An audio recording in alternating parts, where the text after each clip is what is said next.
One of my favorite quotes is, if we could kick the person responsible for 99.9% of our problems, we wouldn't be able to sit down for a week.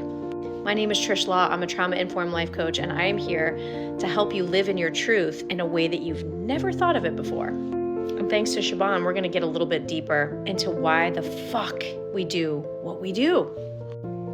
Question is, can I ask please, why would we attract really traumatic things, though it's so counterintuitive? But I did.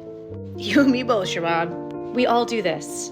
But the question she's asking is, why do we do that? Well, first of all, it's a little bit more complicated than just looking at what we're seeing in our patterning. So I think that's what she's saying. She's like, why does this pattern repeat in me? And I'm noticing that I'm actually the person that's causing this pattern. It's this crazy thing about being human. See, I guarantee if I ask Siobhan what the traumatic things that she's perpetuating in her life look like, I guarantee we're going to be able to walk back the cat to some aspect of her growing up that was a similar situation. I have tons of examples for this, but I guarantee if we kind of get in the DeLorean, throw on the flux capacitor, and we were going to look at Siobhan's life, this experience that she's speaking to right now is probably something that, at least in its original state, happened to her much earlier.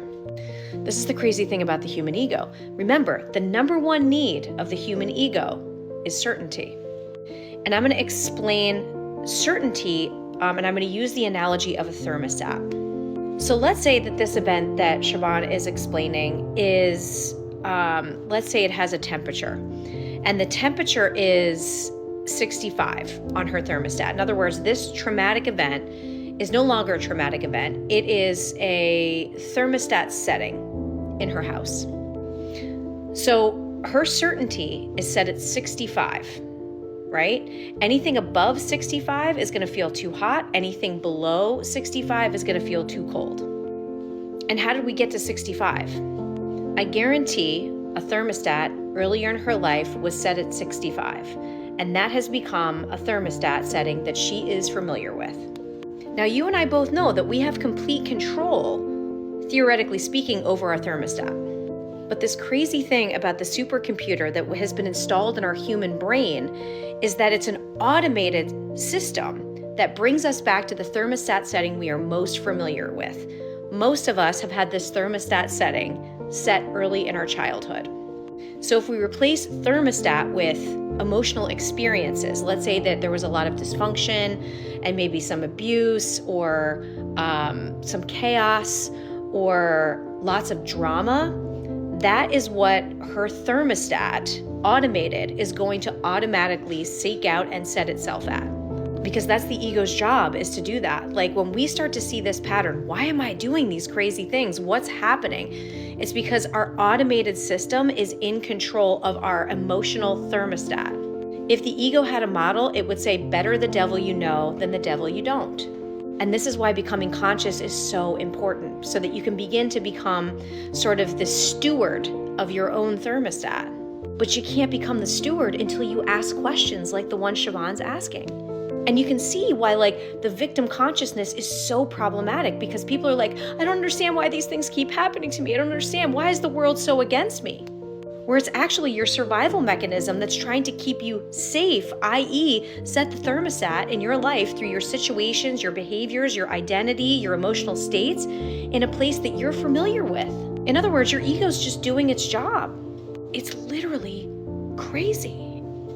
This is why self-awareness matters, guys. And this is why talking through it and not understanding trauma is so difficult, because we can't solve the thermostat problem at the same level of consciousness that had the thermostat set in the first place. In other words, we can't solve the problem at the same level of consciousness where the trauma originated. We have to get above it. We have to gain a sense of awareness. Does that make sense? So when I'm trying to figure out my client's emotional thermostat, if they're in survival mode, anything that's above survival mode feels like it's too bougie, too expensive, that they're not worthy of it, they don't deserve it. And if anything below the thermostat that they feel most certain in, they're going to feel completely abused. This is why going back in the time machine and exploring your childhood and your emotional experiences that are happening now in your current reality are pointing you directly to what you need to heal. I know this is confusing and I hope I explained it well, but hopefully, Siobhan, that gives you a few more answers, but don't worry. We're gonna keep going. What's your thermostat set at? What is your emotional thermostat? Where do you find yourself most often? If you can understand that, we can get you out of the automated thermostat setting and we can show you how to become the steward of your own emotional thermostat. I love it. And I love you. I'm so grateful for you and I can't wait to keep doing this with you. I'll see you tomorrow.